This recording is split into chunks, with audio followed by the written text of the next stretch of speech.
You know what I was just thinking though? I bet you our mouths are not synced with our voice. Oh yeah, they won't be. Yeah, that'll be the only thing right now. Okay. That'll be the only thing right now. Is our mouths Okay. totally will not be synced with our voices. That's okay. That's okay. Which is just kind of funny. So that's what we're gonna have to deal Yeah. with right now with our just press with our just press stop prototype. What episode would Prototype beta. Prototype prototype beta.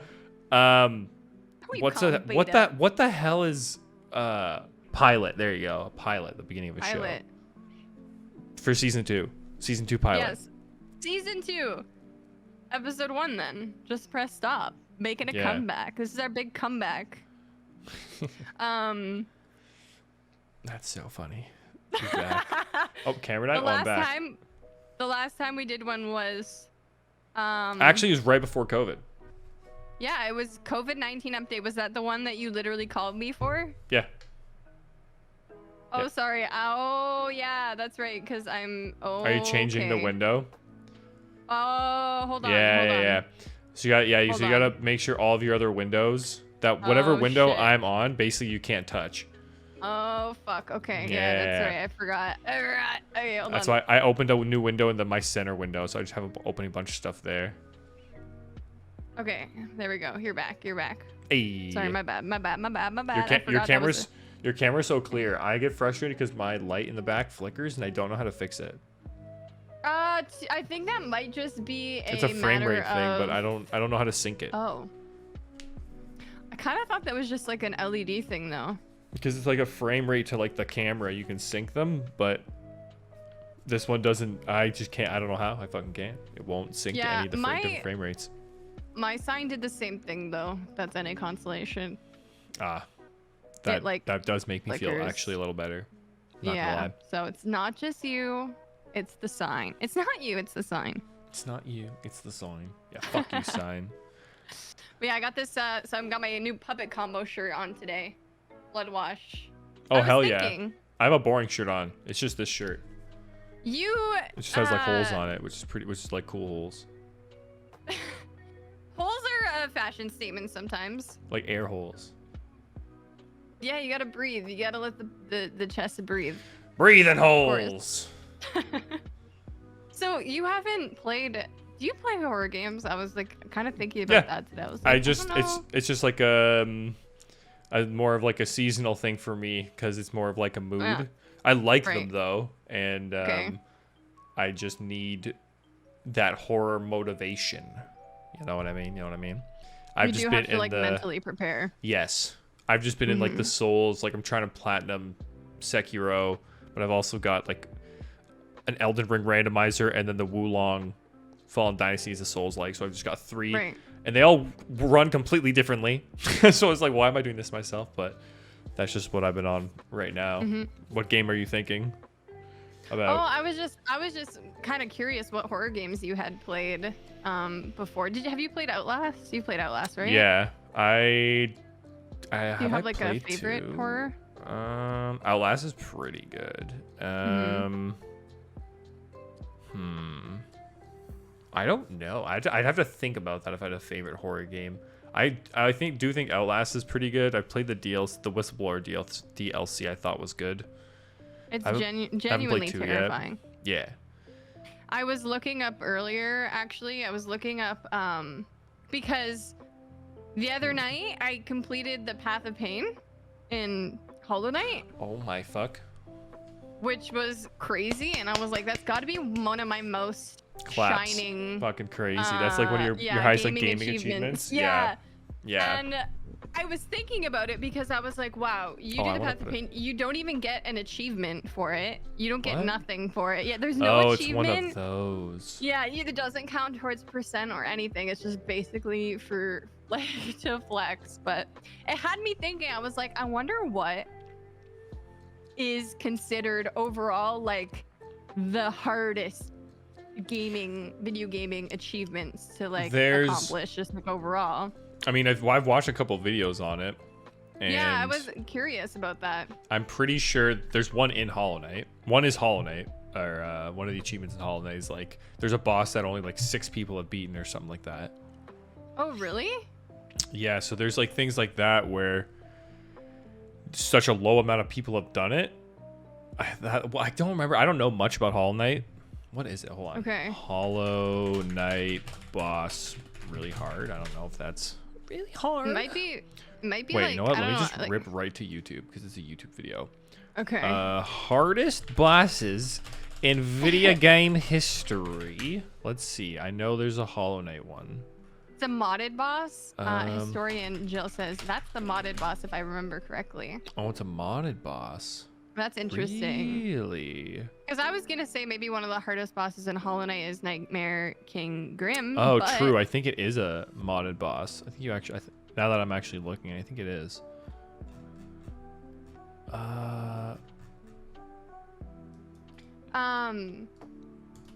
So when I was looking up, interesting enough though, when I was looking up like lists, on most of the lists that I found, there was an Outlast 2 mode. What? It's Really? called Messiah. Yeah, and that's apparently one of the hardest. One of the brutally hard video game moments of the decade or whatever. This was in 2018, I guess. But yeah, it was Messiah mode, which I guess is like one life. So, and you only have like one battery or something. So you have to get through the entire game with like one battery. What? And you True. can't like die or anything. And oh boy, that sounds brutal. That would be insane. That game's already kind of But brutal enough. I was disappointed though that there was the list that I found just like on a quick search earlier. Nothing said no Hollow Knight. I was like, I wonder if this is like if Path of Pain is considered a challenging game. Yo, thank you, Pixie, so much. There was Thanks for the it prime, my was guy. not there. It was not anywhere. Apparently, there's harder things to be done. Fuck. I'm trying to think of. I don't really know the hardest ones. I think that platinuming Elden Ring's probably one of the hardest ones I've done, but I feel like need platinum to. any game is a pretty like. Platinum Endgame is pretty hard. I want to do some of It the just other. takes dedication. Yeah. Like it takes like a level of commitment, right? I don't really know any where- ones at the top of my head. Like, there's no like. I beat like hard bosses. I don't know. Yeah. Like, What do you feel like you have? What's like your biggest game achievement? Would you say? Would you say platinum Elden Ring? I feel like probably platinuming Elden Ring, and then I've also like I beat like Nameless. Like it's all Dark Souls related, literally, because that's just where I feel like the difficulty lies. But then I also, if there was a platinum for like Legend of Zelda Twilight Princess, then I would have that. But that's just like not a thing, because that's just not how there's no achievements in that game. But if you like, you know, all the collectibles and like all the bosses, it's like GameCube game, so. Yeah, when did achievements become a thing? Well, Xbox has had achievements for. Did they? I feel like they had achievements on the original Xbox, but Nintendo's never. I don't think Nintendo has achievements. So Xbox 360, that would make sense because Xbox has. Online. I feel like it would have like online. It was like a big thing for Xbox, what your gamer score was, and like to get a high gamer score, and that's you do that by getting achievements. That was like a thing for a really long time. Achievement hunting. Achievement hunting. Yeah, and that's like achievement hunting. You know what I mean? Yeah. Yeah. I've become more like achievement oriented as I've like progressed Same. in life. I'm a fucking big achievement hunter now. There's a couple games that I'm trying to platinum like right now, but it's It's So the hard. first It's game hard. It's hard. that I platinumed was Bloodborne, and I think I would like to platinum maybe either Sekiro or Hollow Knight next. That's what I'm trying to do. I'm at. Let me see, because that one I'm done my first playthrough. I just need to do one last thing before going to New Game Plus. I just don't really want to do it because it's sad. But I need 10 more. 10 more. About 24. 24 to 34. Right now we're just talking about gaming. Gaming achievements, gaming achievements, because I just beat the Path of Pain and Hollow Knight the other night. I'm also googling it quick. Yeah, we were just kind of like looking up general gaming achievements, and Jacob platinumed Elden Ring recently, and yeah, you're pretty much up to speed now. So sit back, relax. I'm not gonna be super interactive with chat, but just know that I see you and I acknowledge you, and I appreciate you being here and chatting or lurking, whatever suits you. We Thank appreciate you so everyone. Much. Are you looking at Oh, the path it's of like pain? a literal path. It's not a boss. This looks okay. I'm gonna sound probably like ignorant. This looks fun. I love this shit. Was this miserable or was this? No, okay. It was miserable in some ways, but it was actually really enjoyable. Like when you hit the super run. rewarding. Like when you hit the run where you like that was fucking Yeah. awesome. Yeah. This is like some crazy parkour stuff. This is like I love this platforming. It's so great. So this is actually a part of the whole DLC. So in Hollow Knight, there's a DLC called White Palace, and that whole DLC is made up of platforming challenges. There's not like a boss fight or anything. Oh. It's all platforming challenges, which is like so different from the rest of the base game, because the base game is, I would say, while it is a platformer, it's like heavily like combat focused. Yeah. So that was quite a shift into just purely that, like, it was definitely, you don't utilize a lot of the skills that you have to use in the Path of Pain throughout the whole base game. So it was definitely like more of a challenge because of that, because you weren't used to using some of the skills I feel like that you're forced to use in this kind of situation. So I think that makes it like extra challenging, but it was so rewarding. Like it was truly excellent. The White Palace isn't DLC. Oh, I thought it was DLC. Sorry, I'm incorrect. Oh. I thought that it was DLC. Well, technically, it's not really. I guess it's an alternate ending. I guess I'll say that. Okay, true. Because you can still technically beat the game. It's just like some extra, I don't know, some extra content or something that's not DLC, I guess. Yeah, so it's hidden like an room? alternate. And then the Path of Pain is a hidden room within the White Palace area. And yeah, and it's completely optional, and you don't get an achievement. That was truly crushing. I was on the last section of it, like losing my mind because it was so freaking hard. And then Eddie was like, I think I said something about, oh, like for the achievement. And then Eddie was then like, just there's like, no oh, there is no like, achievement. no, there's not. It's just like oh, part there's of like my soul died. Oh, there's a boss in the end too, kind of. Yes, boss. There's a boss. It's not. It was just 2 enemies. But okay, also, apparently, if you die to those 2 enemies, you have to start the whole thing over.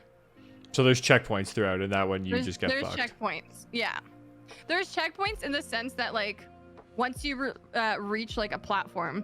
So most of it is like you're pogoing and like navigating the spikes and stuff. And then once you find a platform, if you get hit, you respawn on that platform. But there's no like save points. So if you permanently die, like you lose all your life, or you decide that you can't finish this right now and you're gonna go to bed and then you're gonna wake up and try to continue it, you're gonna have to start over. Okay. I thought you were gonna say that. Okay. It was something that you had to like. I had to pause halfway through. So I left my PlayStation on. No, yep, this is staying on. You're like, I'm not turning it off. I'm not starting this over. That's what you have to do. You have to do that sometimes. Yeah, I'm drinking this Canuck Pale Ale. Oh, the Canuck. It is quite good. I love Pale Ale. The good old Canuck. It's very Canadian looking. Mm-hmm. Very on brand. The old Canuck. I was looking up. So when I was looking up those other challenges as well, there's a game called 1001 Spikes.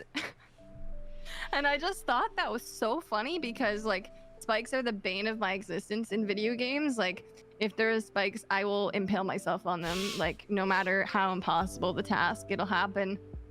And there's literally a game called 1001 Spikes. If you look at it, I think there must be like, there's like sections where like the entire floor is spikes. So it actually kind of reminded me of the Path of Pain is actually should be called 1001 Spikes because it was entirely spikes. The floor is lava, but the floor is spikes.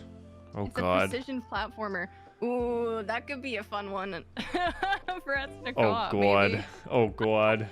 It did get very positive reviews. It says discover the lost treasures of Yucampa in South America as Aben Hawkins searches for his estranged father World famous archaeologist. Wait, okay, wait. Yeah. What the fuck just happened? Is this? Are we 1001 not talking about? Spikes. Are we not talking about Hollow Knight anymore? This just. Oh no, I was just. Yeah, no.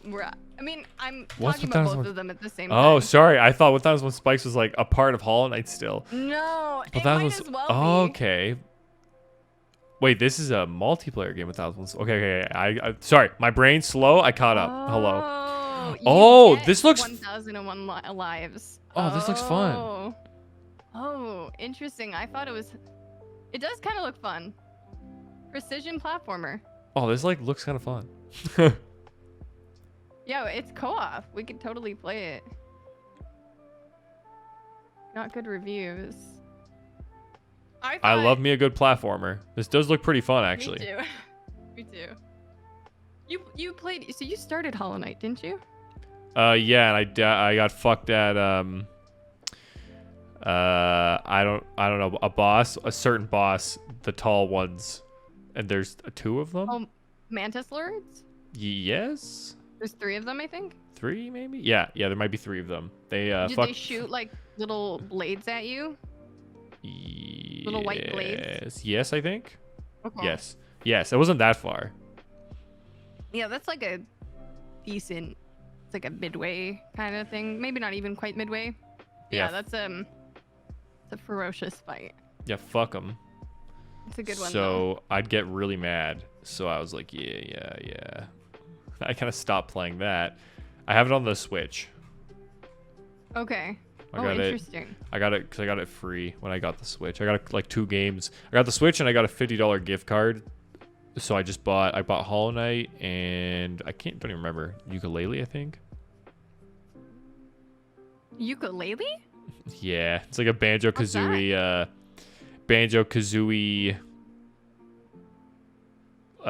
what would it be like? The people who made Banjo-Kazooie made ukulele. Okay. And it's it wasn't it's not the greatest. It's not the greatest. It's not terrible. No. It's okay. Good thing you spent the gift card for it then. yeah. It's not. It's it's a cute idea. It's like a Banjo-Kazooie. It's like ukulele. They use like kind of the same tropes and stuff like that, but it really doesn't have like anywhere near the same. Like you can't emulate the charm of the world of Banjo-Kazooie. So they try too much, and it just is not good. Yeah, just is not At good. At some point, emulating it because it's gonna lose. Like a lot of the appeal of those games, I think from the past, especially, it's like they have a degree of like nostalgia, and just like added charm of them being older. Mm-hmm. Whereas if you try to recreate that in the future, some of that is lost, and then you end up with like a much more underwhelming game. Yeah, exactly. There's nothing super wrong with it. It just was underwhelming. It seems fun. I was like into it because I'm a huge Banjo-Kazooie fan. It's awesome. I love it so much. The boss, the final boss of the first one was one of the bane of my existence to this day. My original game save file.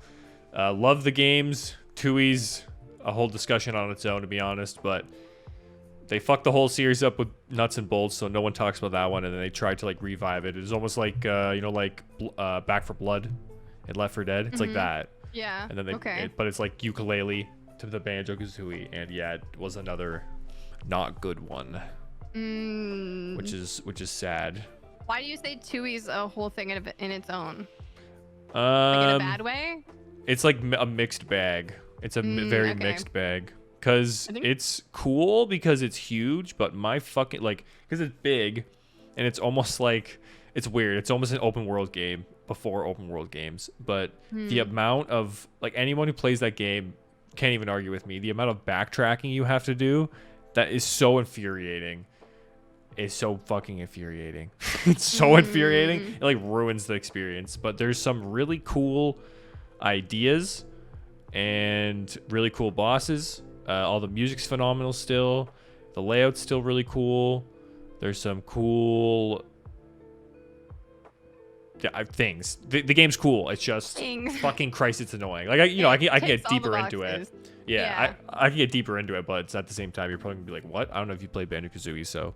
I did a little bit, but not enough to really have an opinion on it or anything. Where the first game is more like straightforward and not backtracking can be really frustrating. backtracking can be good. It's just not in that game.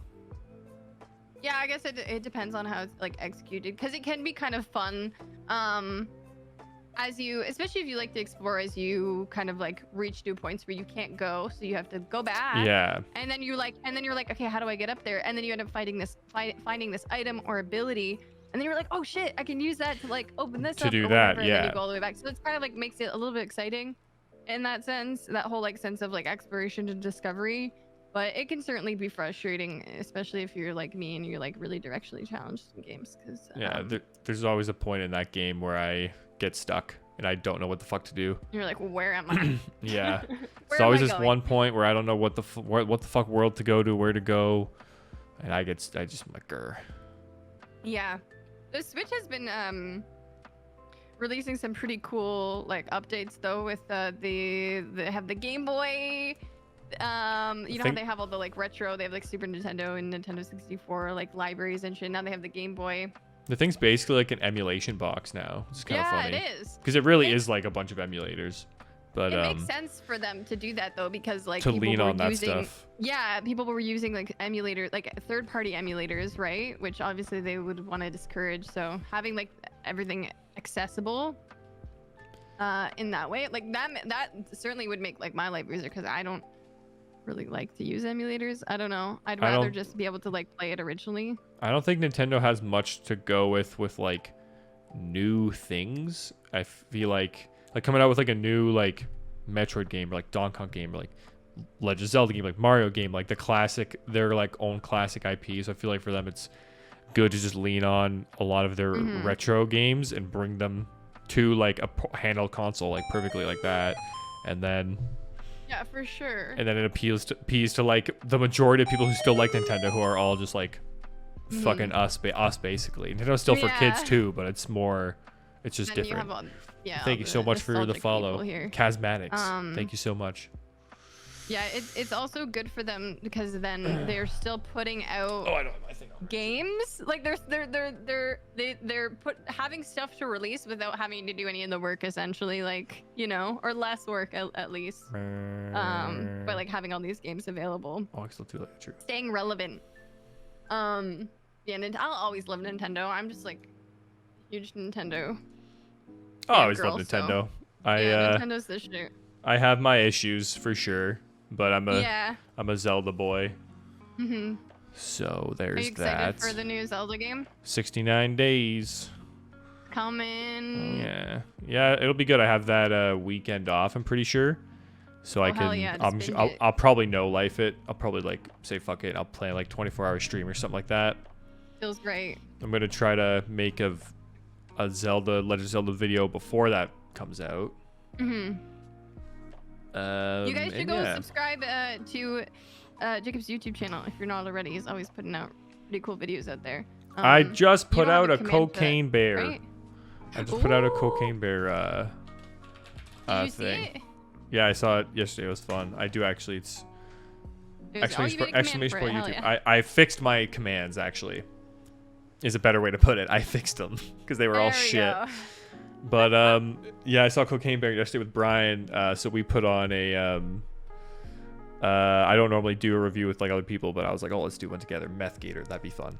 But yeah, Cocaine Bear. And you know what? Like, you kind of gotta go into it. I said it in the review too, but like, if you go into it expecting too much of a serious movie or it to be like a new like horror genre or like some changing shit like that, it's not gonna be like that. Like, it's just a ridiculous fucking movie. A bear is gonna rip some shit apart and like enjoy it, type of thing. It's just a fun ride. That's really it. There's a lot of issues with technical stuff, yada yada. I can go on about that, but it's like with that movie, I give it a pass on a lot of that stuff because it's just like that's not the point. It's not some fucking dramatic horror movie. With the right, I think you got to go into that movie with the right mindset. With some friends, fucking smuggle some snacks in. You know what I mean? Have a little fun in the back. Oh my goodness, that's how I felt about it's one of those movies. Did you watch that? I want to go see it. That's on my list too. I want to see it because I know that but that one, aside from the Cocaine Bear. That Cocaine Bear. Like Cocaine Bear actually got medium to good reviews, whereas Blood and Honey got like bad to medium reviews. Yeah. And I've had my eye on Blood and sorry, bud. I've had my eye on Blood and Honey since it was that like kind of announced. broke the internet there, broke Twitter for a while, but I haven't been able to see it yet. So we watched it. I wanted to watch it in Discord, and the week before I checked, we usually watch on this site called F Movies, because it was only available in theaters, but sometimes you can find ways. So I found it there, and I didn't think to like click on it and check the quality before I committed to making a watch party out of it. So we roll up on Friday. So we roll up. I open up the movie file, and it's a recording in a movie theater. It's someone who had their camera and recorded in a movie theater. And at first I was like, oh boy, I don't know if I'm gonna be able to like sit through this. Oh boy. The audio was like, it was like kind of echoey, but it wasn't terrible. But at least the camera was still and straight and stuff. So I was like, I think we could probably make this work. So it was just kind of ridiculous. Funny, though. I feel like it added to the movie experience though, because the movie was already so ridiculous that having like that movie theater, that sketchy like movie theater recording, and then like you hearing the audience randomly, the random crunch of popcorn, and then there was also on top of all of that this random like built-in advertisement for this site called like Slots Lights. So just randomly there would be like a jump scare intermission of like this guy talking about the Slots Lights, and it was what like, the fuck? it was so ridiculous. It was like I could just fast forward. It wasn't like an ad that so plays funny. on a site. It was like built into this guy's recording of it, and it just made the experience so much more like hilarious, to be honest, rather than like it helped the experience rather than harmed the experience.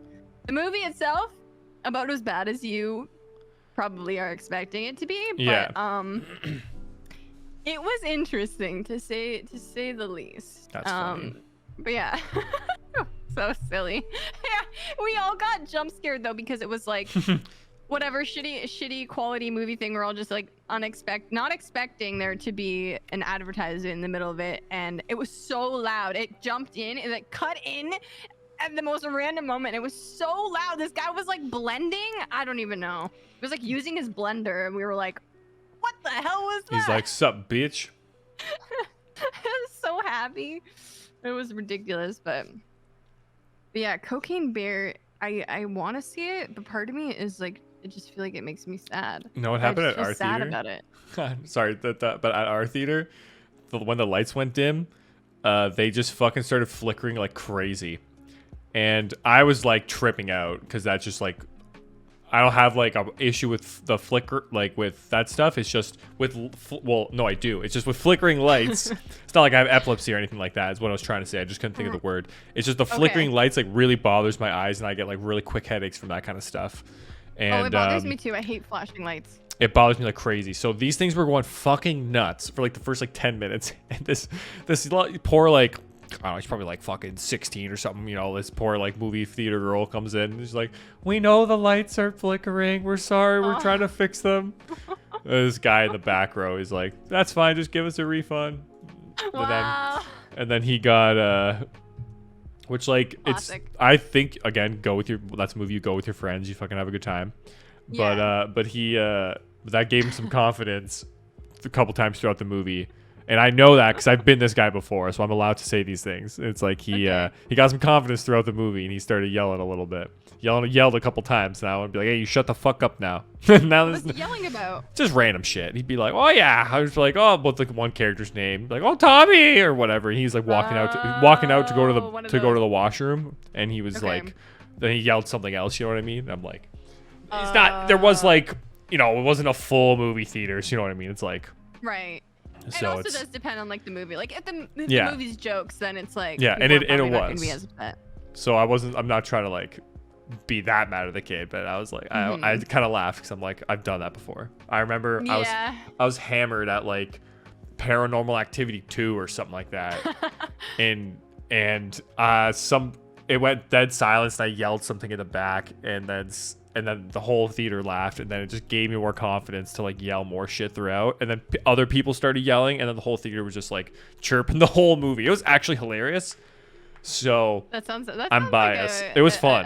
This sounds like a fun experience. I guess it genuinely was. I'm not gonna lie. Into it, right? It was a fun movie watching experience. I feel like timing is important in that, you know, timing and circumstance can really turn the tides as far as something being comedic or annoying, right? Those movies were fun. But yes. Yeah. Yeah, Cocaine Bear. It's on my list. And there's like the Mario movies coming out April 5th. Oh, I'm excited for that one, yeah. April 5th. There's actually, you know, a good amount of movies coming out this year that I'd be interested to see. This month, specifically. Like, I feel like March? Yeah, there's John Wick 4. Oh, yeah. John Wick 4 is coming out. That Scream movie. I have those high to medium hopes for that one. It's, all the posters have been sick. Yeah. But then it's also Scream 6. And it's like... Yeah.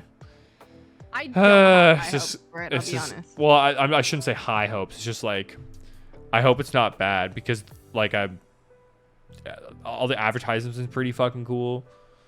But it's just one of those things where I get tired of this shit. I'm like, you gotta let it die, man. Especially something like Scream, which was, you know, very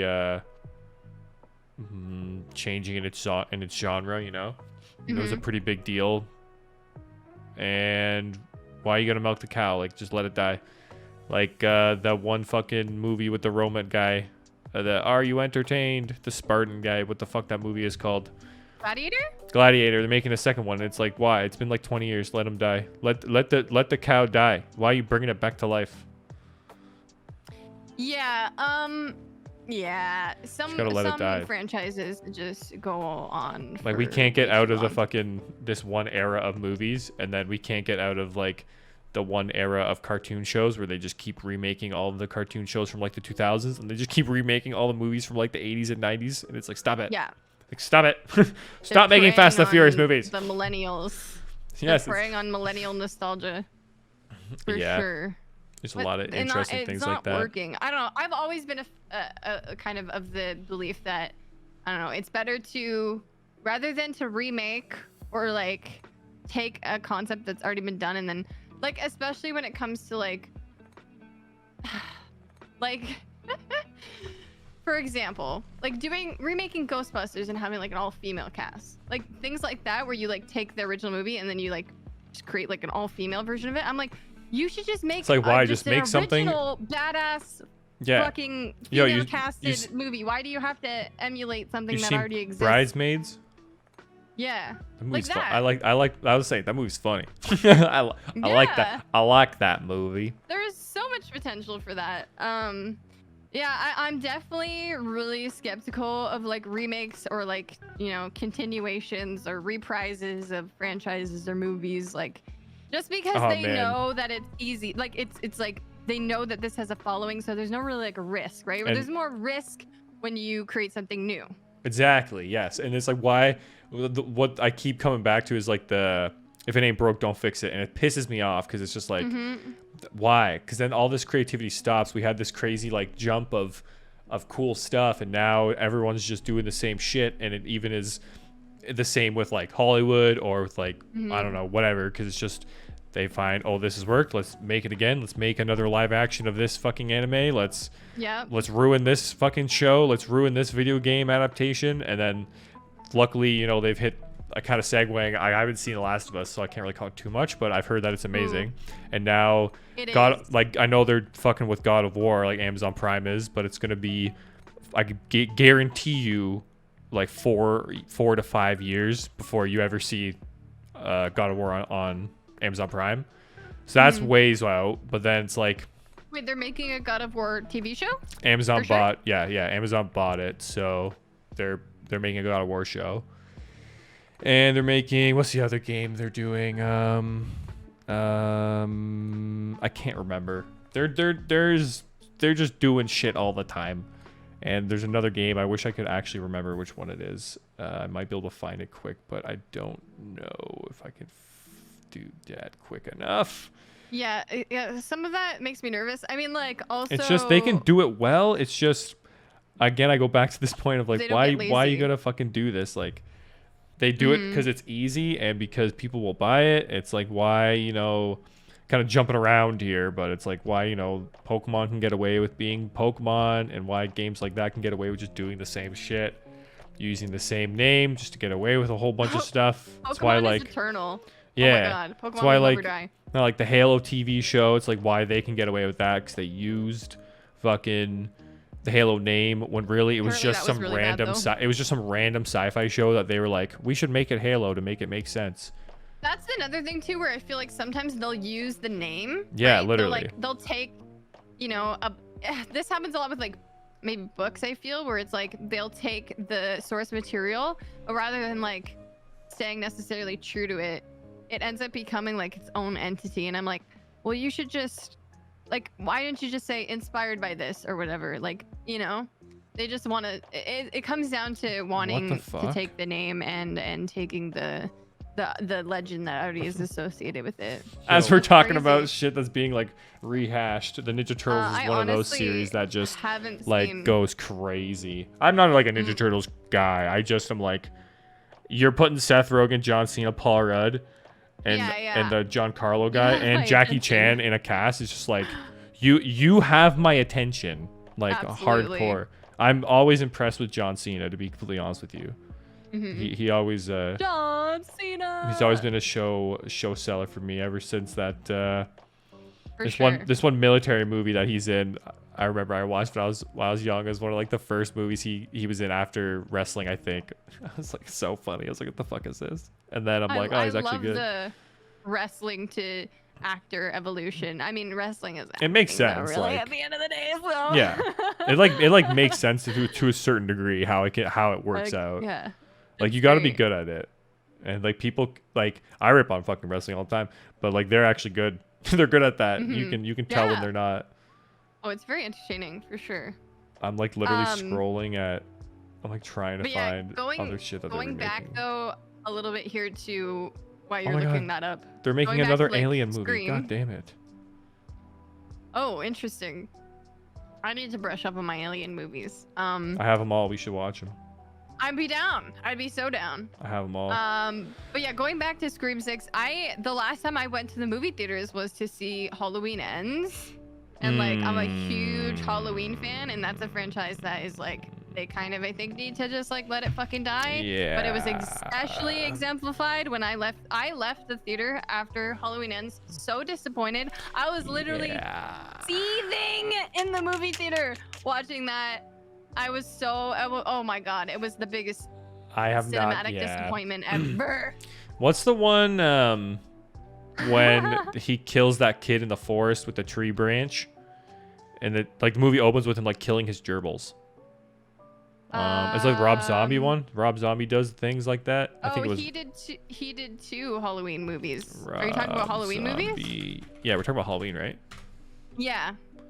2007, I think. So that was the last time I was at the theater, and I'm worried because I don't know what they're gonna do. I'm just worried that they're gonna butcher. Yeah, they butcher everything we love. Too. It does seem to feel that way. I'm also a little bit nervous. I don't know if you saw that they are. I don't know. I don't think it's a remake, but maybe they're making a new set of Lord of the Rings movies. Oh, I'm kind of glad you brought it up.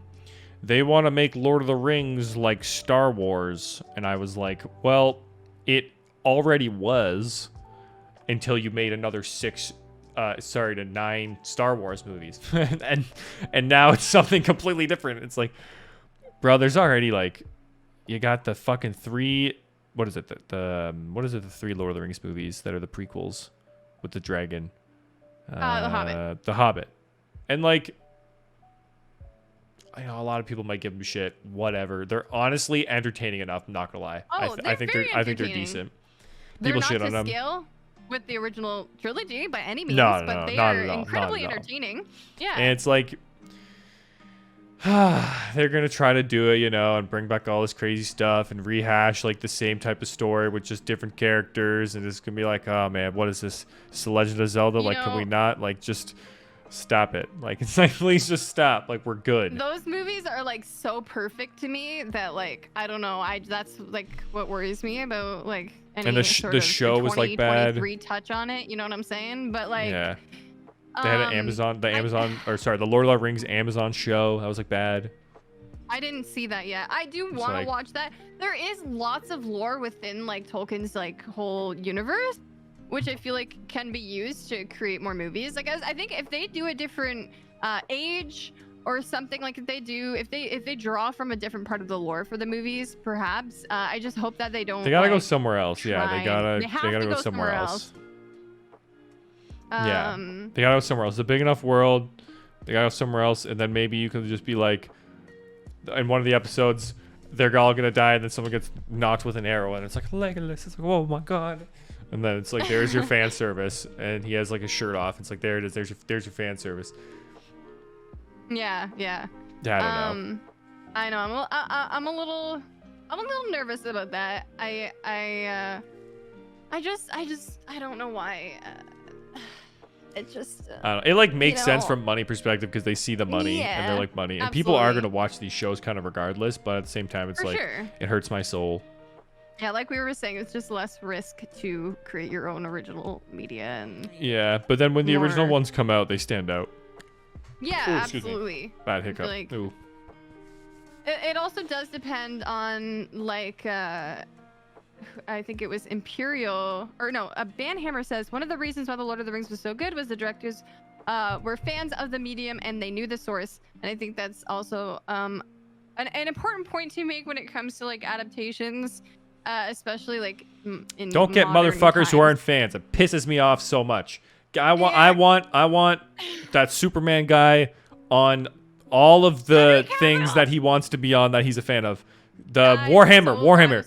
So good hands with that guy. He's a huge nerd, a huge fan. Give him that shit. You know what I mean? Like, give those people the reins for stuff like that. Yeah, and then obviously he left for a good reason because like he said like if the show deviates from too much from how the lore and the games and everything work like that, then like I'm gonna dip. And they were like, okay. And then we're gonna pay you a lot of money. And he's like, I don't fucking care, because he's like, in the end of the day, I bet you he would just sit in his room play computer anyways because he's a true one. And he's like, fuck you, I don't care. So he dips, and now the show's gonna burn. So much respect for him though, for like being like no one can replace that character. That project. Yeah, and people were so literally he was so no one can replace that character. Yeah. No one can replace the character. And they were that they'd rather lose him than follow the source line material. Because they literally think give the fans what they really want. Because they think they know better. Because he's just like. They don't care about that stuff. Well, that group of people don't care about that stuff. Not, I shouldn't say like all of them, but it's just that specific production crew, or not production crew, the people who are running that, like the producers and stuff like that, they clearly just like, they probably have like don't really care. And they want to run it into a different direction, and build off of some other stuff. But it's also like, I've read a little bit into the extra stuff, and it's like ruins the canon of, it like retcons some stuff. And it's like, well, why would you do that? Like, why would you do these things? Like, it just makes no sense. You can't replace some of those. You can't recreate some of these things. It just seems wild to me though that even in the face of someone being who is a fan of the games and the books and everything, they would be like, no, I'm not going to take what you have to say and utilize it. I feel like that's really valuable, having someone on the set, especially the main character of your project, being such huge fans. Like, they're the money. If you're gonna take on a project that already has a huge fan base, you got to make sure, like, I understand that maybe you want to take it in a new direction, or you have like your own vision, or you have like a checklist of things that need to be in the film that you're gonna change. Well, do your own thing then. Make up your own world. If you have your own vision, if you're going to take on a source material that already has a huge fan base, I think you should try and stay as close to that as is possible. I know obviously with adaptations, if you're changing from one medium to another, there's things that are going to have to be adapted in order for it to like come across in the right way. But there's as we've seen many times in the past, there's really good ways of going around that, and like really ways of sabotaging it at the same time. So I think, why wouldn't you want to be cautious of that? And I just think that's crazy. And at the end of the day, it's just, some of the people who have the money who don't care about that stuff, but then some people who have money who do. Like, it's just kind of a, what is it, almost? Like, sometimes people are in the position, like, you can take Henry Cavill again as another example, like, with Warhammer, I guess, where he's going to be front-running that more, and it's like, that's good. And so that's at least a positive where sometimes, and then you get, let's say, The Last of Us, where, you know, it started off where, you know, you hear the news of the producers not wanting, or the whatever directors, producers, whoever's running the show, not wanting the actors to play the game, and then they're like, oh, it's not like people are going to be dying like pixels on a screen. It's going to be real, like making all these like profound statements, like kind of trashing the game a bit. And then people are getting worried as it builds up, and then the actual shit drops and it's dope because they were true to it. They like went 1-to-1 with some of the scenes. They really took the source material. They just wanted the characters to be not like Pedro Pascal can't be Joel. He can be Joel, but he can't be, you know, like, you know what I mean? He can't just fucking be Joel. He can't play the game and then want to just be that version of Joel. Like, he can't do that. He has to be his own. You're always gonna have his your own own adaptation. Yeah, he has to do that. So it's like, it explains. Which is to be expected. Yeah. But like The Last of Us is a great example of like taking like the that's source funny. material and almost emulating it 1-to-1. Like there has been like direct scenes that are super comparable, and which is awesome, and I think that's a big reason why that show is having so much success right now. And yeah, you're definitely gonna see with like The Witcher going forward without Henry Cavill. It's definitely gonna make a huge hit, I think. I'd be shocked if they don't. I was actually thinking about I'm a Bandhammer said there, the guy who played Snake Eyes in the live action G.I. Joe movies was a huge G.I. Joe nerd. Anytime people knew that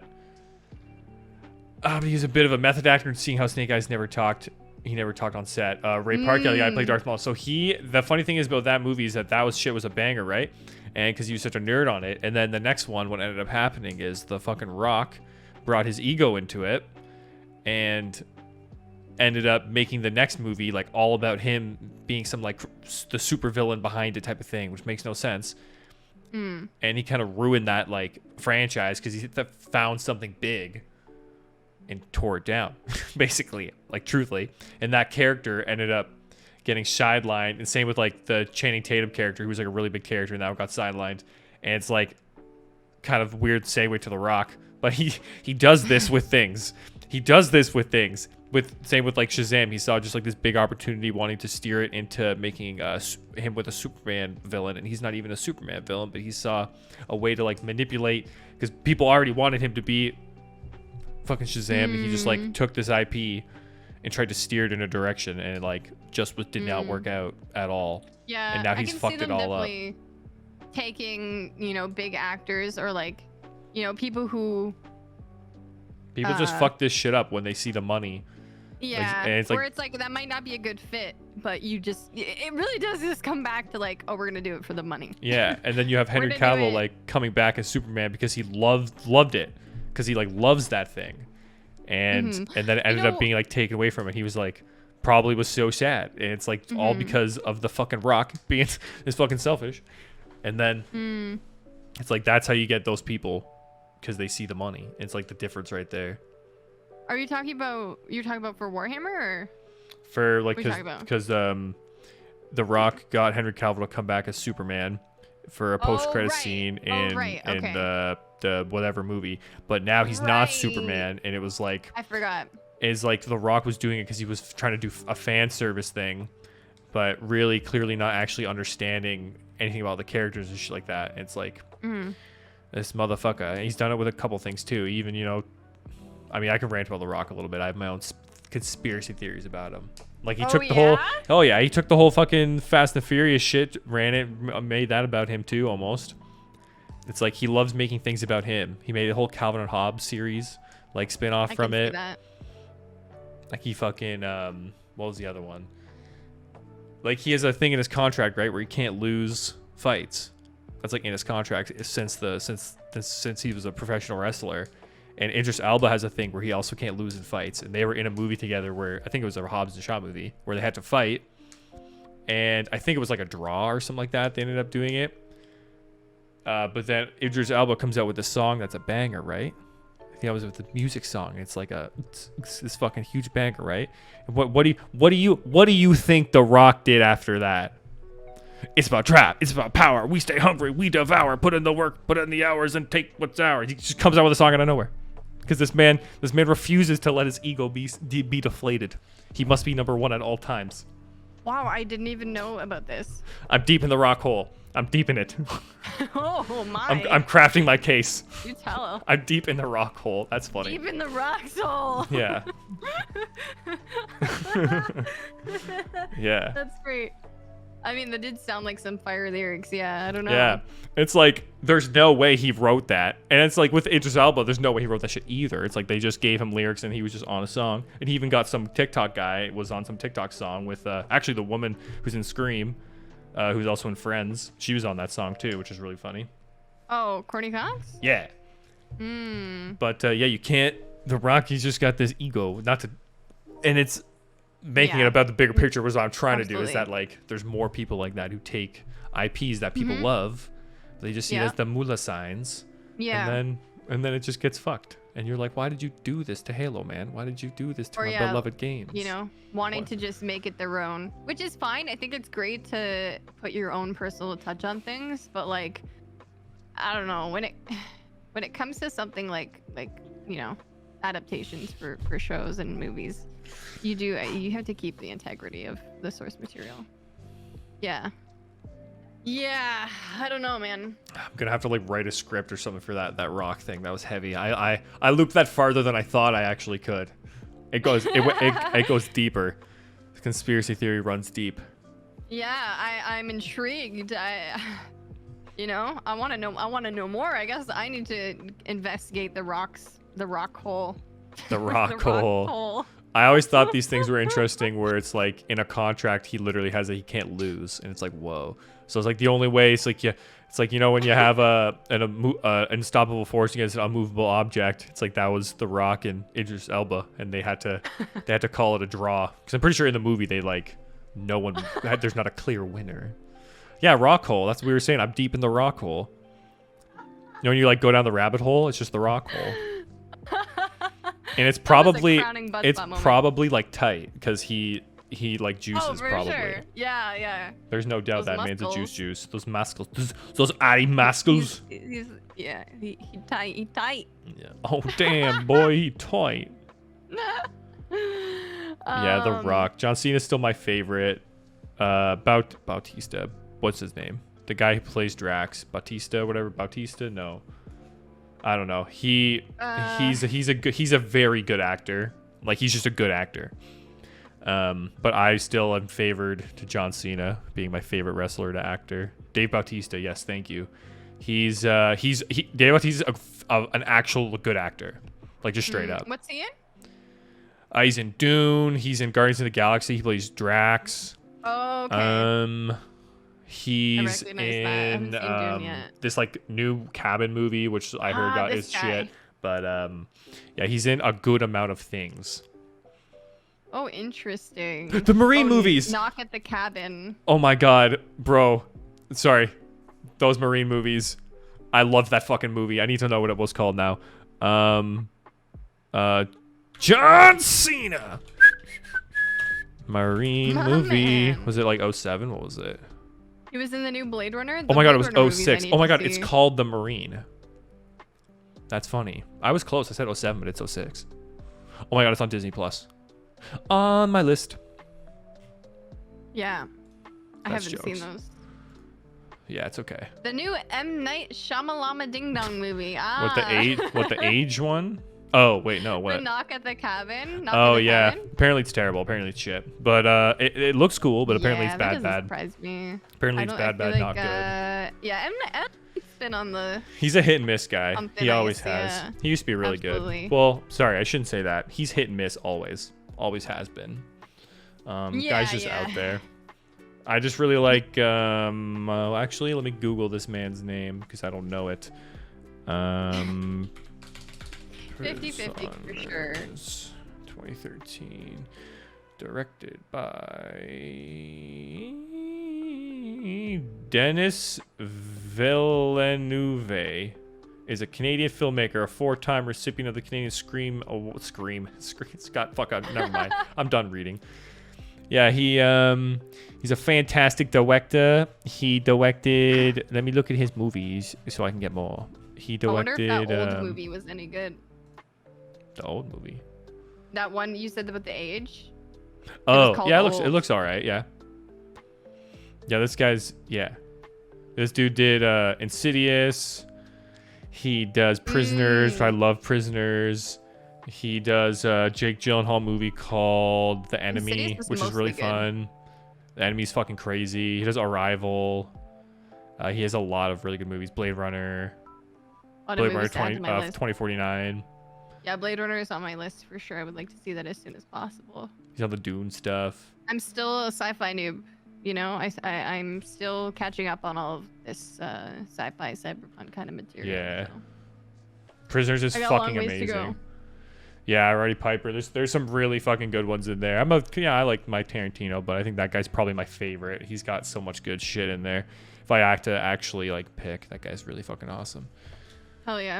And whoever does, know what movie you should watch? Because it's fucking weird. Hold on, I just forgot the name for a second here. It has lady who is Scarlett Johansson. Okay. She is in a fucking insane movie called Roddy Piper. Where the fuck is it? Ass. How old is this movie? Is that where that sentence? Is that where that comes from? I've got to chew. No, I've got to kick ass and chew bubble gum, and I'm all out of gum. Yeah, is that where that comes from? That's Roddy Piper. The fucking guy. Under the Skin. That comes from Duke Nukem. That's Duke Nukem. There you go. Yeah, movie recommendation for the folks, or maybe it's fucking a wild movie, and it's might be a hit or miss with some people. But Under the Skin is a fucking insane movie. Told me about this one, I think. It's a wild movie. I love it. Oh yes, I remember you mentioning this. It's a tad artsy. It's a little bit artsy-fartsy. It's a tad. Okay. I'm alright with that. I've watched plenty of good movies in my time. And you will probably be very uneasy. Okay. It is fucking uneasy, but I like it. A great movie. We watched a movie last night called Possessor, which is Brandon Cronenberg, which is David Cronenberg's son. The Cronenman. Which are he's definitely well known for offbeat. Oh, it's got movies. It has Jennifer Jason Leigh in it. She's a girl. Oh, this movie. I haven't seen this movie. She's a girl. Okay, thank you. She's an actress. She's in some shows I like. It was weird. It was definitely a slow burn. I think when people hear the title Possessor, they're thinking like possession? Fast-paced, scary, supernatural movie. But it was a little bit different from that. And she played Girder. It was unexpected. I don't know who the fuck Girder is, but is this still in Under the Skin? No, this is the Possessor. Oh, we were talking about an actress. Yeah, she's a girl. Yep, checks. Yeah, she is. Yeah, like she heard the woman's name's Girder. Yeah, it definitely got mixed reviews, I think, overall, but that shit happens. I enjoyed it. It was kind of sci-fi. Whoa. And then, yeah, how many movies does he have out? I want to see Infinity Pool. We were discussing. Oh yeah, that's funny. That's what I was just thinking in my head right now. I couldn't think of the name though. I want to see Infinity Pool too. There's another name called Skinamarink. Have you heard of that? Oh, that's on my list. So I heard really mixed things about that movie as well. Well, that's a. I think I could say that's another like little artsy movie, but it's a weird one. I haven't seen it, but I know much about it. It's a weird one. It's always the artsy like avant-garde movies that are the ones that are. It's a good divisive. word. Yeah. Just because, like. Because they tend to be slower, I think, and more like they require more. Oh, the menu, nice. Yeah, it's like, it's just, there's some movies that you watch and you kind of actually have to think and like actively watch. And that might sound weird, actively watching, but it's like when you're actively watching, you are like thinking throughout the whole movie. And like some movies you just fucking watch because you want to you're just having fun.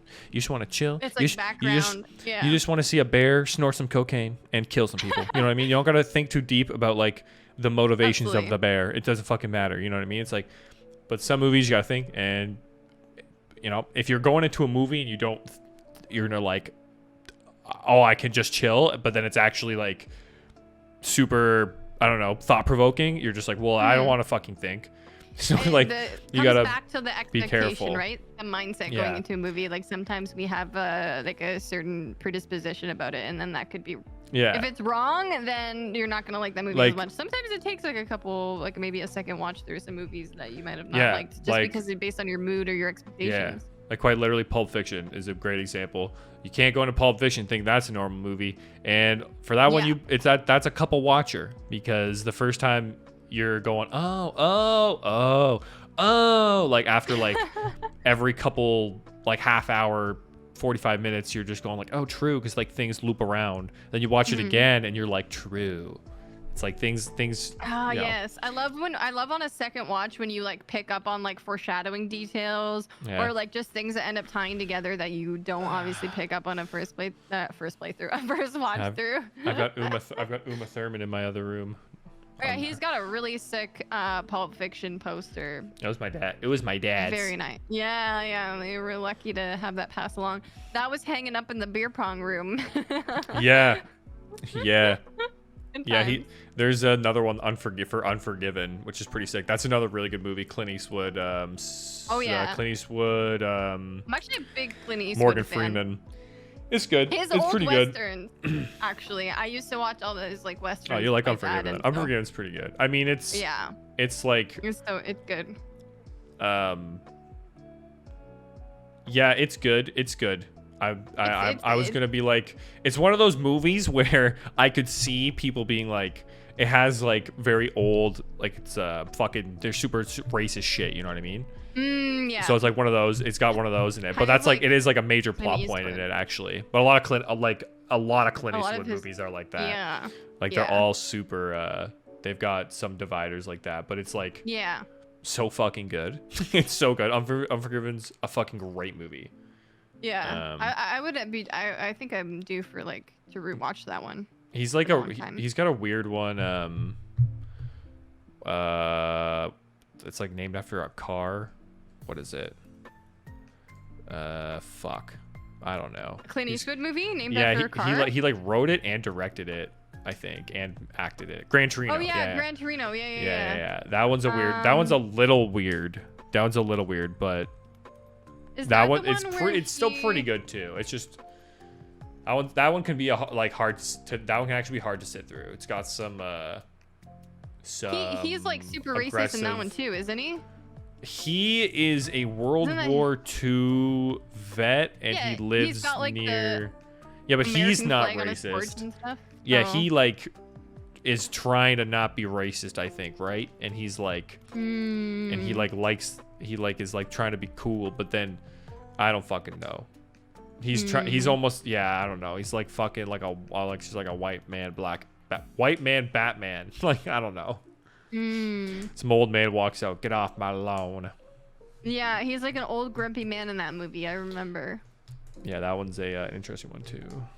Yeah. He's always got fucking wild movies, man. Clint Eastwood, that fucking guy. The Good, the Bad, and the Ugly, A Fistful of Dollars, and A Few Dollars More. Yeah, those are like the ones that I would Good, watch. Bad, the Ugly is a classic one. It's been a long time since I've seen those. A Vietnam vet in that if movie. They would be bad. Like going back to. I think that is correct actually. I think that is it. I think he's a Vietnam vet, not a World War II vet. Because that would make more sense. That would make more sense. Because I'm pretty sure that his neighbors are Vietnamese, and that's why it's because he's like a Vietnam survivor, and he like. Does he hate them? I don't know if he hates them as being nice to them, and he protects them. His neighbors. I feel like I've seen that, but I can't really. Yeah. remember Clint Eastwood movies. Let's see. What He's am got I a lot, thinking? man. There's one I'm thinking of. He did a movie where he fired the director, and then he took over as director, and so the director, which is like they fined him for that. The Directors Guild created a rule called like the Eastwood rule, where no actor can fire a director and then replace them as the director. It's like a thing now. They fined MGM, Warner Brothers, maybe they fined Warner Brothers, whatever studio it was. I think it was Warner Brothers, and Clint Eastwood $60K each, which was pretty funny. I can't remember what movie it was.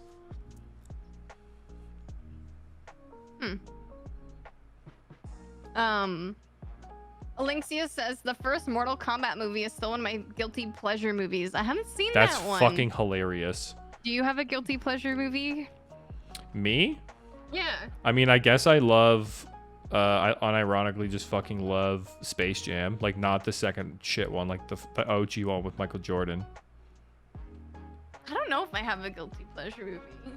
But I like What's love the that movie. I'd be- There would be no slander on that movie. I don't know. Have Wait, I seen did Once you Upon a say Time in the Space West? I Jam, actually right? haven't. I actually think haven't I've seen that movie. seen it. Anaconda, J-Lo and Ice Cube. That does. Oh my sound god, like a Anaconda is a disaster. fucking slap. That's an I old haven't one. seen it. I haven't seen it. That's like the old age of like a bunch of movies came out like I remember when it came out. like big animal movies like Anaconda, like Snakes on a Plane and stuff. Snakes on a Plane. I don't think Yeah. I think Eight-Legged Freaks was around the same time. There's a couple Piranha. crocodile movies. Yeah, there was a ton of like Yeah, Piranha. creature feature kind of thingies. Yeah, there's 2 snake movies. Modern creature features. Yeah, there's a I lot of love- creature features. Those are fucking fun, man. Anaconda's a Yeah, fun one. those are fun. Those are nice turn your brain off movies. Yeah, they really. Yeah. The one animation in Anaconda is so bad, and it's so funny. Like they're love just that. funny. Yeah, they're good. No, the Once Upon a Time in the West. I haven't seen that one. The Once Upon a Time in the West. I have not seen them. I've seen Once Upon a Time in Hollywood, but I haven't seen that one. I haven't seen that many westerns, to be honest. I don't watch them actively anymore. Yeah, Space Jam has the Looney Tunes characters in it. I love that shit. I might have seen it ages ago, but I don't know. I don't remember it. If I have. Wait, what's Spaceballs? Spaceballs. It's like a Star Is Wars. that Oh, that's Parody. the Star Wars one. Okay, It's I feel fun. like I like always that get one those too. Confused. I always get those names confused. Okay, Star Wars parody. Gotcha. That's I'm funny, I was gonna have to looking- check that one out. Every time I go to look for something, I can't find it. So that's lame. There's a lot of movies to add to the list The here. internet is failing. Yeah, we would Yeah. definitely. Yeah, Spaceballs is a Got lot of movies. fun. Yeah. There's a lot of I'm trying to think of like other like more fun movies, but I I mean, never end horror up comedies watching, is like fun my favorite movies. genre. I always Yeah, that's end up that's like watching, the menu, silly... right? The menu's like Yeah. horror comedy. Yeah, I would say the menu airs a little bit more on the serious side, but the menu is excellent. Oh, it's And, serious? I could have sworn it was a horror comedy, but okay. It's definitely comedic, but compared to most of the horror comedies that I watch, that are like I feel like the menu took itself a little bit more serious than your Oh. average horror comedy have would. you I don't know. seen, That's my Fresh? interpretation, though. Yes, I I have love seen Fresh. Fresh. Fresh was like one of my favorite That movies of was last good. year. That shit was so fun. I loved that movie. I mean, the menu was really silly though, too. It in its own way. I just feel like it was almost like I almost feel like that could just like happen though. Like I feel like it was. Oh, Final Destination it is was great. more Final Destination is always satire. great. Yeah, I have to look at this Once Upon a Time in the West one. it was good. Yeah, like my favorite horror comedies are like I love The Voices. I love Tucker and Dale versus Evil. Oh, I fucking love. Little Evil's really good. I mean, Evil Dead movies, of course. What's like the those are Scream amazing. ones? Oh, not- Scary Movie. Yeah, scary movies are like my favorite. Yeah. Oh, it's got Charles Bronson in it. True. Scary Movies is good. Are good. Is good. Are good. Hey, have you seen I want to say a classic movie right now that I fucking hate, and it's like a a film studied movie that I literally hate. It's called North by Northwest. Have you seen this movie? Yes, North by Northwest. I think I had to watch it. If you were in Griffith's film class, you class. watched it. Yeah. Yeah. I fucking hated that movie. North by Northwest. Yeah. Oh, yes. I do not like that movie at all. It makes me so angry. I don't It's even like remember fine. It's well, sorry. I shouldn't say I despise. I shouldn't be like so hard on it, but I really did not like that movie. There are so many technical errors in that goddamn movie towards the end more. And I'm a big technical guy, so I really didn't like it. But like, yeah, it just made me so angry having to watch that movie. Were you angry because you were forced to watch it? It was so boring. Yeah, I don't like being forced to do anything, so. So maybe I should watch it again. But process of like, yeah, having to watch movies for class like ends up kind of tainting the movie experience maybe a little. Yeah, I didn't like. I didn't like it. It made me so fun. I was like, this fucking movie. And I've seen like all of those. I've seen so many scenes be parodied from that movie in like fucking Family Guy and stuff. Where I'm like watching this movie and I'm like, yeah, I've seen half of this movie through Family Guy at this point. It's like, what am I even watching? So you like, understand the references. Like that's funny. Citizen Kane's another one where I like didn't like, but I kind of actually like it now. It's very ahead of its time. But what I do like, Casablanca, another classic movie, fantastic movie, Casablanca. That's another good movie. Kind of hard to explain some of these classic movies because it's like you gotta watch some of them, but it's like we were like had to learn them. Like so I've seen a lot of. I feel like I've seen a lot of these movies from when I was in film class, but I haven't retained like any of that. Like in college, we had to pick between doing a assignment on Citizen Kane or Casablanca, and I already saw Citizen Kane, so I didn't really want to do it again. So I did Casablanca, and I really liked that one. It was good. Yeah, there's reasons that you forgot. Rear Window. There's also the Knot. Is it called The Knot? I love those old school movies, black and white stuff. That's great. Oh, The Rope. The Rope was another one. It's pretty good. It's all single shot or 2 or 3 shots. Yeah, stuff like that. There's some good old ones. Like, I don't know. I'm a big like 50s, 50s, 60s like musical guy. Like I like like Singing in the Rain is like my all-time favorite thing ever of like movies. It's a musical movie, 1953 or 54. And it's fucking amazing. It's got like Princess Leia. It's like her mom is like the main actress. That's how old that shit is. Wow. So I used to really, really love all the Audrey Hepburn. I used to be like I just loved Audrey Hepburn, so I watched all those old movies. And other than that, though, I haven't really watched a lot of like old-fashioned films. I definitely have seen both Flubber movies. Yes, 52. There you go. Yeah, I fucking love Singing in the Rain, man. The old school silent Nosferatu is awesome. Silent films are so cool. I think they're great. I love that style. Yeah, Nosferatu are really good. That's one of definitely one of my favorites. Oh, Streetcar Named Desire. Yeah, we had to watch Streetcar Named Desire too. Oh, I had to read that book or that screenplay. Really, the book is like a screenplay. Yeah, I had to read that one in class. They stuffed. No, not that one. They didn't stuff his face. That was Godfather. They stuffed him. But yeah. Oh yeah, we were talking about Godfather the other day. I have to watch those movies. I never seen them. Scarface, fantastic movie. Yeah, that's a good one. We watched Devil's Advocate last night with Al Pacino. Nice. Captain Ruth. Nice, very nice. And that's what I was thinking of. I was like, I need to watch the Godfather movies. I have all the Godfather movies on DVD because I had this friend of mine, I guess, kind of, or whatever, back in the day gave me these DVDs because he really wanted me to watch them, and I never got around to watching them. Oh. And then I stopped talking to him. We were basically just like not friends, so I still have them to this day. I have this like really nice like box set of the Godfather movies that I've never fucking seen. Oh, Young Frankenstein, that's fun.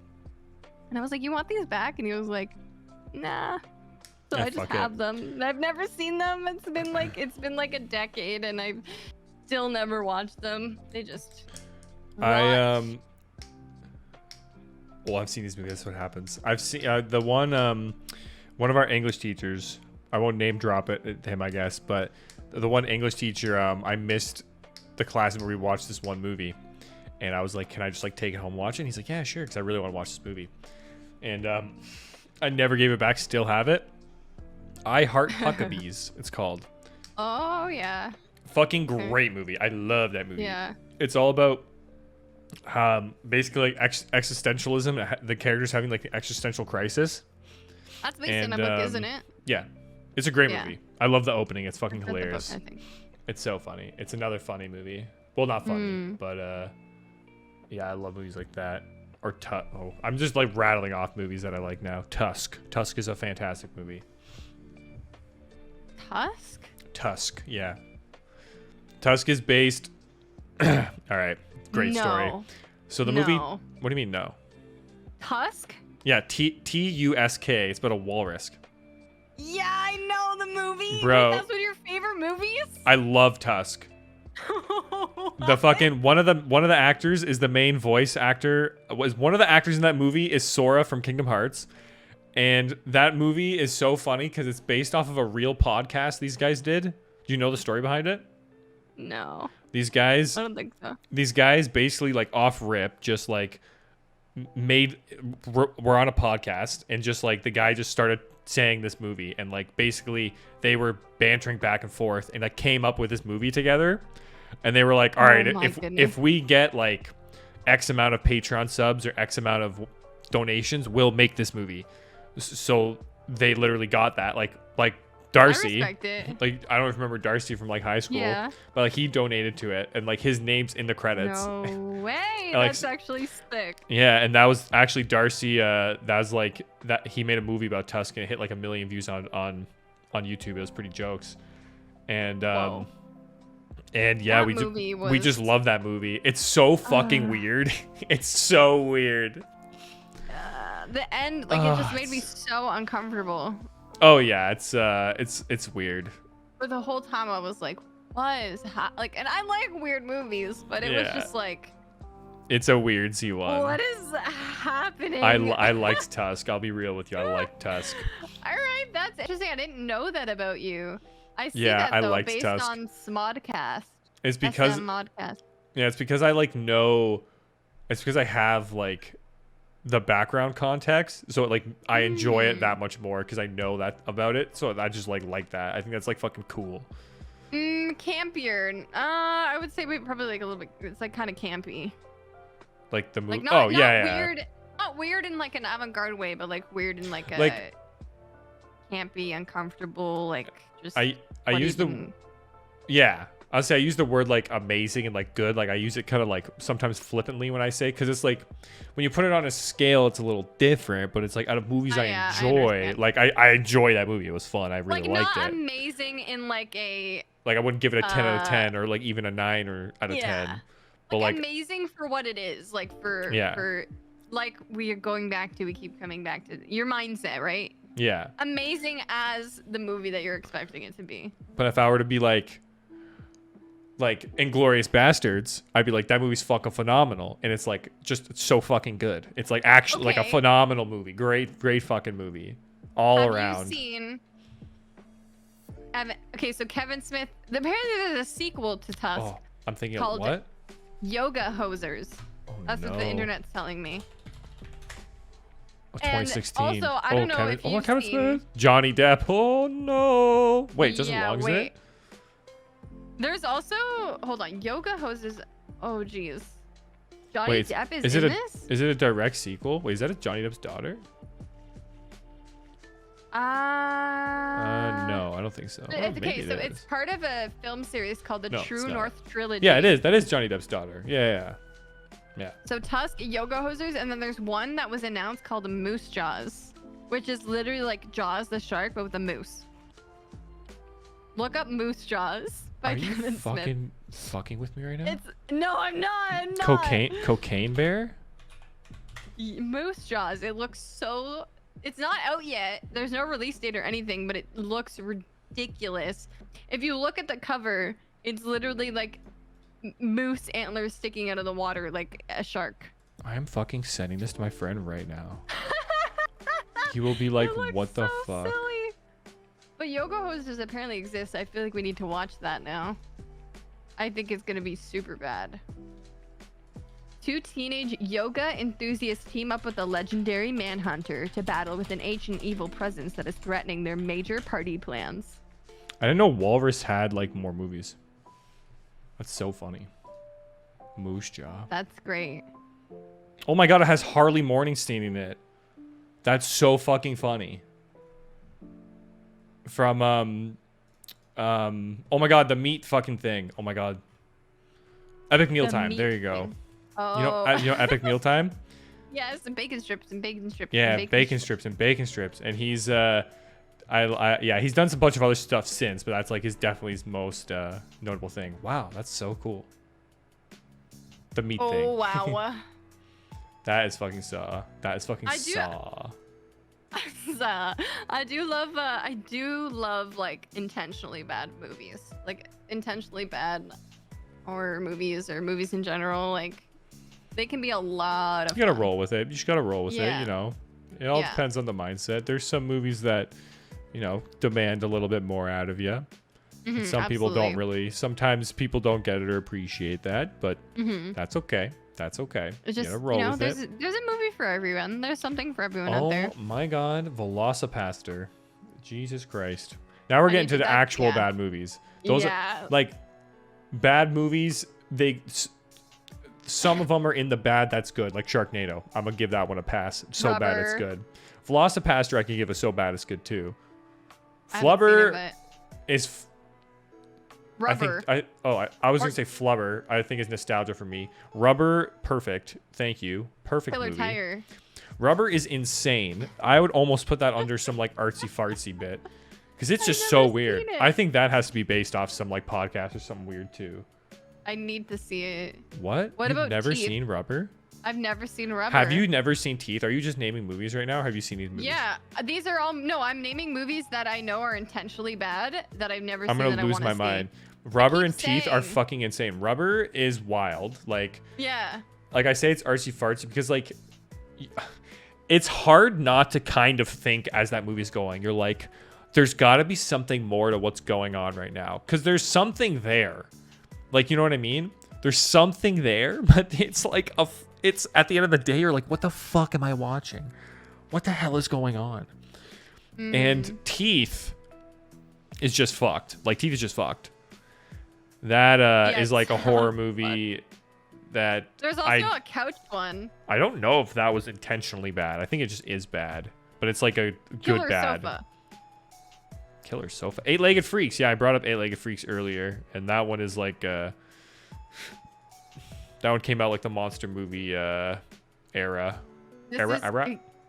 Killer Sofa. 2 detectives find themselves battling their own demons when a girl enchants a killer reclining chair that begins committing crimes of passion. Oh, I just remembered. Sorry, I just randomly remembered. Oh, I don't mean to backtrack now. Fuck. Oh, it's fine. I remembered the movie. They're making another Freaky Friday.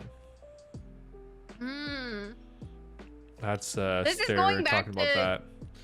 Yeah, sorry, like I apologize. We were talking about remakes and shit, and then my brain just remembered that right now, so I had to say it out loud. But continuing with the current conversation, I'm trying to think of some other movies here. I've had some good movie goes kind of recently, but it's been hard. The new Demon Slayer movies that I kind of wanted to try to give that one a go, but my friends wanted to go see it the same day I was going to see Cocaine Bear. I didn't want to fucking sit in the movies for like the entire day, to be honest. There is a Freaky Friday similar movie with Vince Oh, the Vaughn. Weird Al movie. What? Oh, yeah. Wait, what? It's called he swaps places with a young girl, like a teenage girl or something. Hold on. Wait, no, that's not Vince Vaughn. Isn't that that's I'm pretty sure, isn't it? That's that other guy. That's that's that other guy's in all the Adam Sandler movies. Called Freaky. Yeah, he's in all the Adam Sandler movies. It's Vince Vaughn. Wait, what? Yeah. It totally is. Yeah, we watched it. Yeah. Yeah, he ends up swapping 2020. places. Oh no. This movie exists. Okay, I'm hold on. I'm Adam. I'm finding this other guy. He's a killer, right? He's like a murderer, I think. In the one you're watching? Yeah, the one American. That's comedy weird. slasher film. Yeah. That's funny. I Vince never. Vaughn swaps Oh, places with a interesting. 17-year-old girl. Yeah, that was really similar to Freaky Friday. Very interesting.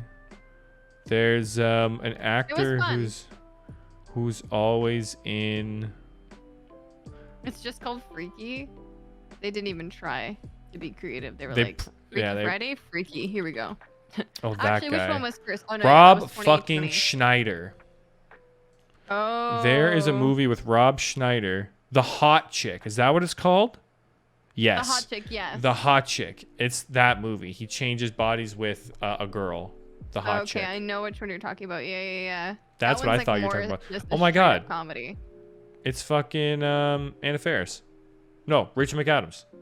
Oh yeah. Anna Faris and Rachel McAdams, but it's Rachel McAdams who switches bodies very with. similar though. An incompetent middle-aged criminal who accidentally switches body with Jessica Spencer. Yeah, it's like pretty similar. That's why I was like, oh, definitely this being the movie dead exists. horse on that whole concept. Yeah. Yeah. Oh, I love So they're coming out with another Freaky Friday. Is it like a sequel? Or is I think like so. Yeah, that's what I heard. Yeah. Oh. They're gonna bring back anything. They got to bring back Dude, Where's My Car? Bring me some more gold. Who is the actress in that? In Freaky Friday? Yeah. Lindsay Lohan and Lindsay Lohan. That's the right. woman in Jamie Lee Curtis. in Halloween. Yeah, Jamie Lee Curtis. Yeah. There you go. Oh yeah, Lindsay Lohan. Is she still like alive? Yeah, I think so. Doing whatever. I don't know what, but I mean, I don't know what, but she's doing something. Jamie Lee Curtis confirms Lindsay Lohan is on board for a Freaky Friday sequel. Well, Lindsay Lohan probably needs some money, so. Yeah. Okay, I mean. that was gonna be my question though. Was like, I wonder if it's gonna be the same cast, but it sounds like it. Cool. Well, yeah. I mean, Lindsay Lohan looks so fucking different now with all the plastic surgery and stuff. So, yes. I mean, Lindsay look her up. Yeah. Lohan. 'Cause I'm pretty sure she got a lot of plastic surgery, if not a lot of lip injections. Unless maybe I saw her at a rough point in her life and now she's kind of bounced back, maybe. She looks She's 36 now. Yeah, that makes sense. Age works like that. That makes sense to me. Yeah, she's had an interesting Oh, she has. Yeah, she was a fucking evolution. star, man. She was a fucking huge. Yeah. Amanda show. Happy Death Day was really good. I liked that movie a lot. It was fun. That was super fun. I don't think I ever watched that. It's like a Herbie. Yeah, Herbie. Oh yeah. Yeah, she actually, and she has the same. Oh yeah, she does the same thing. She has a movie where she switches bodies with a fucking.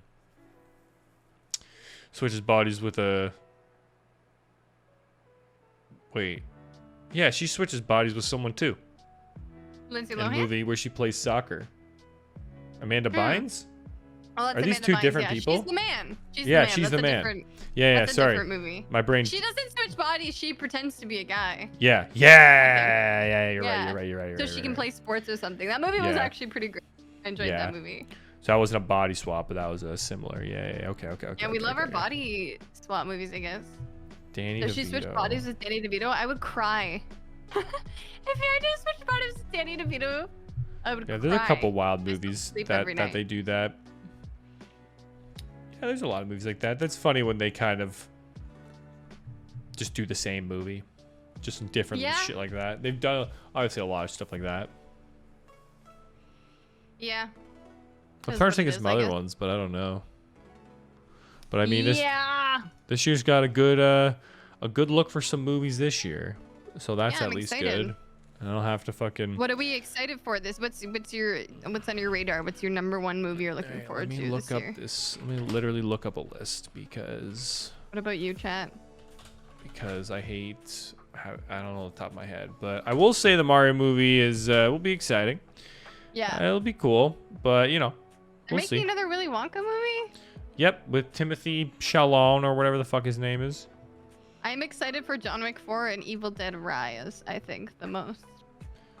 That'll be out cool. of everything. There's a Dungeons and Dragons movie coming out, though, that looks not bad. Oh, there you go. The Meg is coming out with a sequel. I need to see the Meg, actually. Like the Megalodon?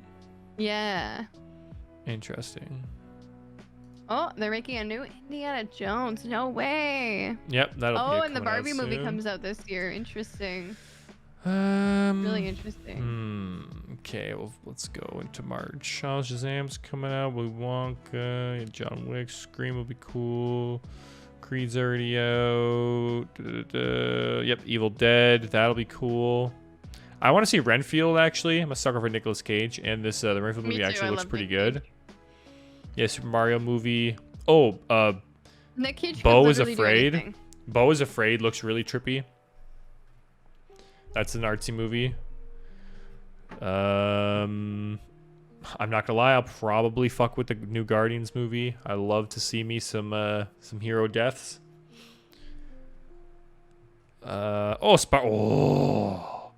Spidey-Man into the Spider-Verse.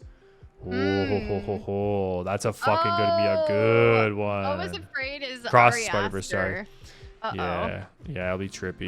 A24, yeah, that should be fucked up. The new Transformers movie might be okay. Ooh, the Boogeyman. That'll be a toss-up. Oppenheimer. Oppenheimer is gonna be a big deal. That one's gonna be a big deal. I think there's like the biggest practical explosion in like movie history or some shit. Wait, Blue Beetle. Wait, is that actually coming out this year? That might be cool. Oh, the Turtles Mayhem. That might be cool.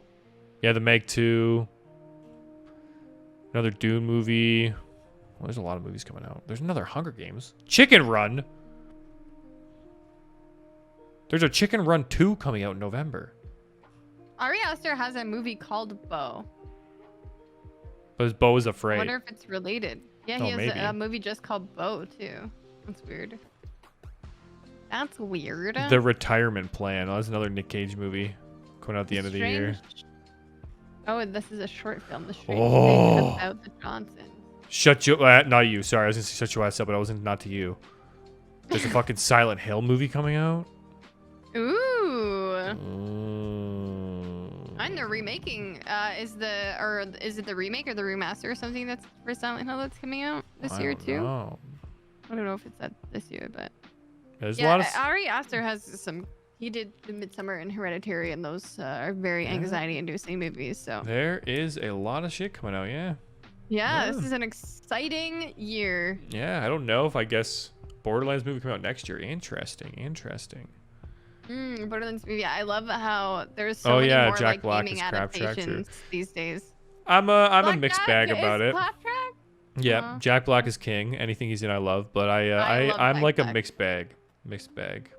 As far as gaming to view. Because it's one of those things where how long were these motherfuckers like ridiculing us? I'm just gonna say it. How long were they ridiculing us gamers?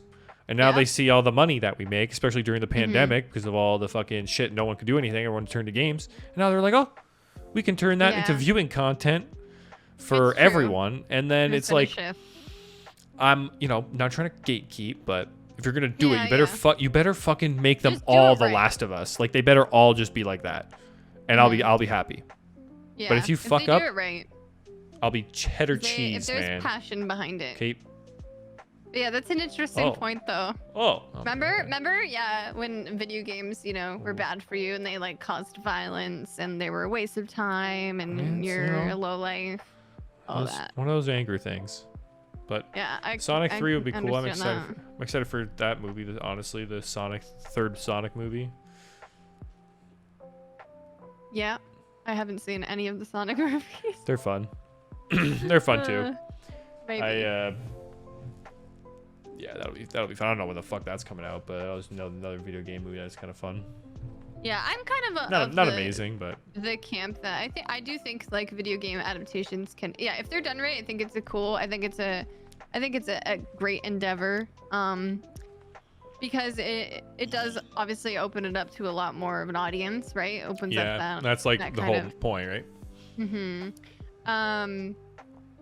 then like it's a nice way to passively engage with the content rather than, you know, buying the $60, $80 video game and sinking all the time into it to get the story versus 2 hours and $10 or whatever. You know what I mean? Like, it does make it more accessible to like gather the story, and it's still different enough that you can do both of the things like separately and still get a lot out of it, you know? Yeah, it's a different experience. Yeah. They just can't move too much away from the source content. It gets fucking, they gotta not fuck it up. Better not fuck it up or watching. Just press stop is watching, and they're gonna press stop. Fuckers. On your shit. We gonna press stop. We going Jump Street. This has been a mostly movie. We exploded into movie topics. We Jump Street exclusively. We jump in your ass. And right I'm not surprised. That's pretty on brand for us. I've been getting way more into movies just in my life over the years and stuff. So I've been gathering movies. Far more interest and excitement around movies, and like not even just movies as like a media, but like also like deeper like into like actors and like you know the whole kind of scene in general, and directors and like you know genres. Like I've been exploring that rather than just like watching the movie, you know, absorbing the content and moving on. It's like I find myself like recognizing like actors and styles and things like that more often than I normally would have in the past, because I've been watching so much more movies, like actively watching as well, you know, and discussing it, because I watch movies in Discord. We're constantly like having like a discussion on the side when we're watching a movie, which is it's cool. It's a really interesting way to experience movies. It's been really fun. Yeah, I don't really have, only Brian really likes to watch movies with me. Excuse me. So we just whenever we can, we'll watch a movie, but no one else really likes to go down to the movies with me. I would go to watch some shit. So you gotta watch myself. We've been to a bunch of movies together, actually. We have in the past. Yeah. 50-50 was a good one. Do you remember that movie? With Joseph Gordon-Levitt? Yeah, and Seth Rogen. That was a good one. Yeah, good shit. Yeah. I like this. I do like having movie discussion, and it's always very exciting catching up on all the movies that I haven't seen in the past, all these older movies, and then all the new movies coming out. It's like with video games, it's like endless content to explore. It is endless. It's fucking endless. You can just pick a genre and run at it, or you can just like scatter all around, like pick a director, go that way, pick an actor, go that way. You know what I mean? You can fucking do whatever. And depending on who you pick, you're gonna get some bangers too. So absolutely. Oh, what are you trying to do, buddy? You trying to leave, or you just moving? My cat. Sorry. So. What are you doing, bud? Do you want to Do you want to wrap this up, or do you want to? You want to play some gamer games? Yeah, maybe. We did moved. That's some good chatting. I think that's a good way to. We kind of came full circle a little bit in the end there, so that's always good.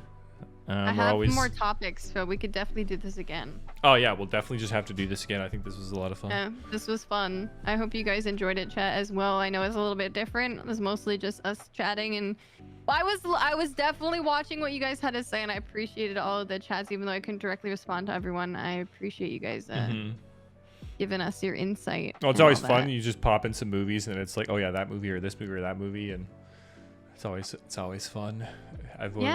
We're kind of kicking the conversation along too, so it's always good. It's like I like the couple podcasts that I listen to. They go live in their Patreon, and they do like basically the same thing.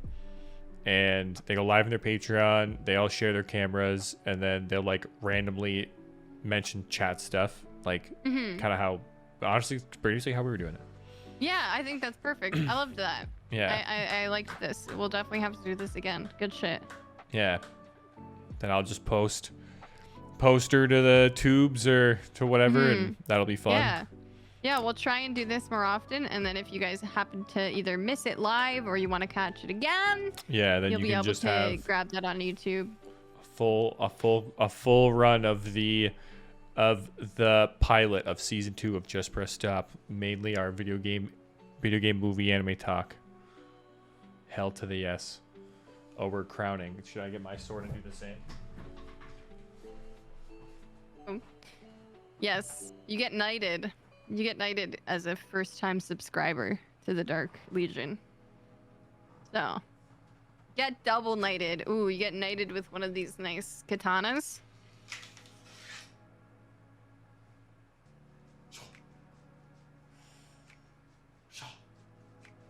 Rengoku sends his regards.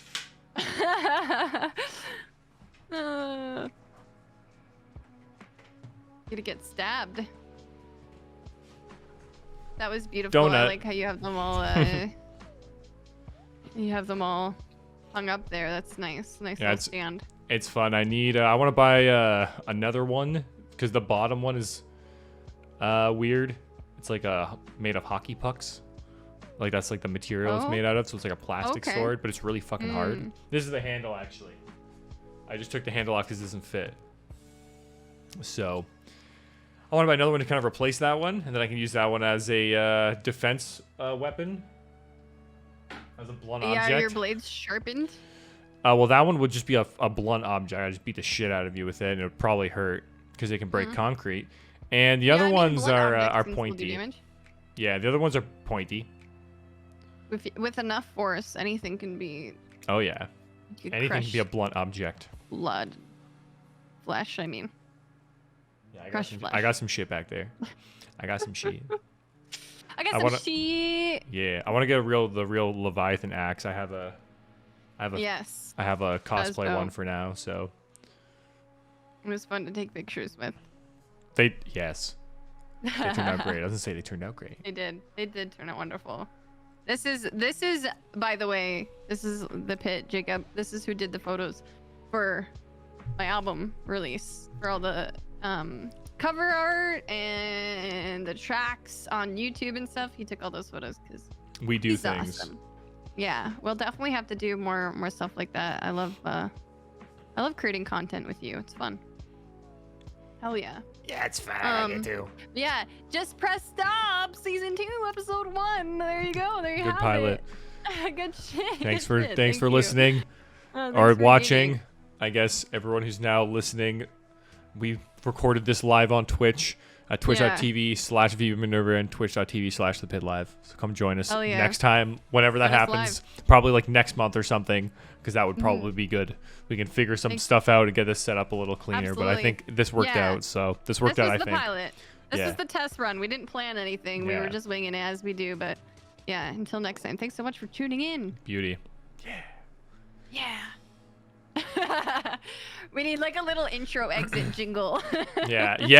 Actually, we'll have to work that out behind the scenes. We'll have to shop that. We'll have to shop that. Yeah, for sure. There is a I like that. But yeah, I don't know what you wanna fuck with first. Well, let's take a quick little break, Rooney, because I gotta pee and grab a drink. Yeah. And then we can do some silly games. We can do that puzzle game. We could even do golf with your friends. I'm totally down for that if I can love that game. Okay, we can golf. We can 1v1. Yeah, that'd be Were fun. you doing like a making it a drinking game or something? Yes. Okay. Yeah, Okay, so we can do that and what are you drinking? You drinking the beer? Did you bring her the beer? I did have a beer, but I might switch to like a mixed drink of some sort or something. Okay. What are you drinking? I think I'm gonna be on beer now. Okay. We'll do Run me beer. over. I know it. Run me over. I said that so wrong. I don't know. I said run me over the rules, but Run me over. it makes sense. It makes sense, more or less. Yeah, I gotta go see what I have. I think this might have been my last beer, unfortunately. Yeah, the hockey version is good, so I like the hockey version of it. That'll be fun. Oh, I was like, the hockey version of what? Thought for a second you were talking about like Conqueror's hockey. Whoa. Which is in One Piece, and I was like, no, that can't be it. No. But yeah, let's take a little break. See? Yeah, I'm down for that. Yes. Because I gotta pee really bad. And oops, oh my god, I'm clicking on the wrong buttons. All right, chat.